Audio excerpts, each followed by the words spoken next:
Halo sahabat Kompas TV, saatnya kita update 3 berita terpopuler yang terjadi pada hari ini, Sabtu 19 April 2025.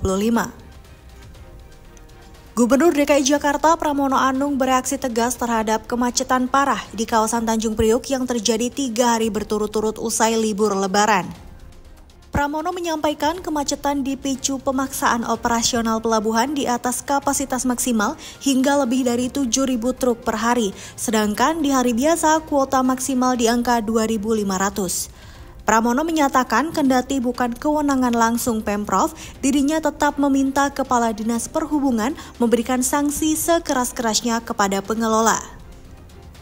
Di dalam Tanjung Priok untuk muatannya yang harusnya 2.500 truk per hari, kemarin itu dipaksakan untuk menjadi 4.000 truk per hari, sehingga mengalami jam. Dan akhirnya saya juga baru tahu tadi pagi dari Kepala Dinas Perhubungan bukan lagi 4.000 tetapi menjadi 7.000 truk per hari.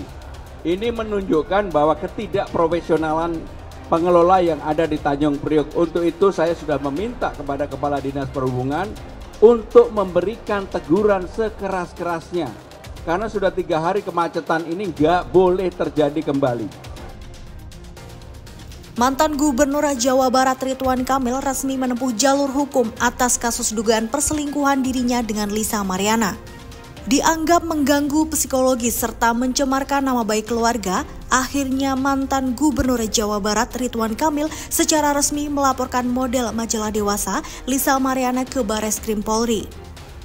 Hal tersebut disampaikan kuasa hukum Ridwan Kamil dalam jumpa pers di kawasan Kemang, Jakarta Selatan.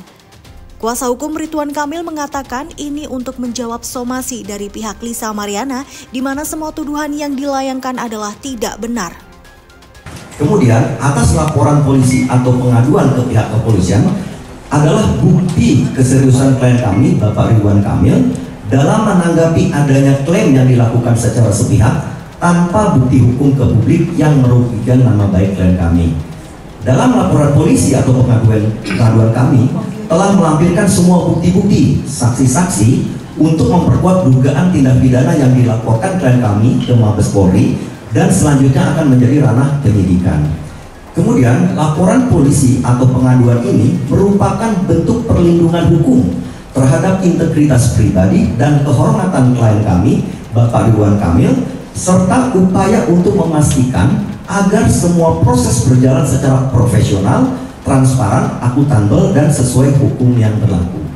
Statement penutup dari kami mengajak pada seluruh pihak untuk tidak terburu-buru menyimpulkan sesuatu sebelum proses hukum berjalan dan fakta-fakta diuji secara objektif. Kami percaya bahwa keadilan akan berpihak kepada kebenaran. Mendikti Saintek Brian Yuliarto mengaku tak khawatir dengan fenomena masuknya tentara ke lingkungan kampus. Brian bilang pengetahuan dan kampus bersifat terbuka untuk pengembangan pengetahuan, riset, hingga teknologi. Dengan semua pihak, termasuk TNI, kampus dapat bersinergi dan saling mengisi. Brian pun meyakini potensi penyimpangan dari militer di kampus bakal terdeteksi di era transparansi seperti sekarang. Pengetahuan itu kan terbuka ya, kampus juga terbuka, seluruh gagasan-gagasan, kerjasama tentu kita buka dengan berbagai pihak, tidak terkecuali TNI. Jadi kita akan sangat terbuka untuk pengembangan pengetahuan, riset, dan juga teknologi. Ya rasanya sekarang kan sudah era keterbukaan, kalau ada hal-hal yang penyimpangan itu mudah terbuka. Jadi kita juga perlu melihat sisi positif setiap institusi atau setiap pihak. Jadi saya yakin sih dengan sinergi, saling mengisi, justru yang muncul adalah sinergi atau hasil yang lebih optimal gitu ya. Itu dia tadi sahabat Kompas TV 3 berita terpopuler yang terjadi pada hari ini. Saya pamit undur diri, sampai jumpa. Jangan lupa untuk like, komen, dan share serta subscribe pada channel YouTube Kompas TV.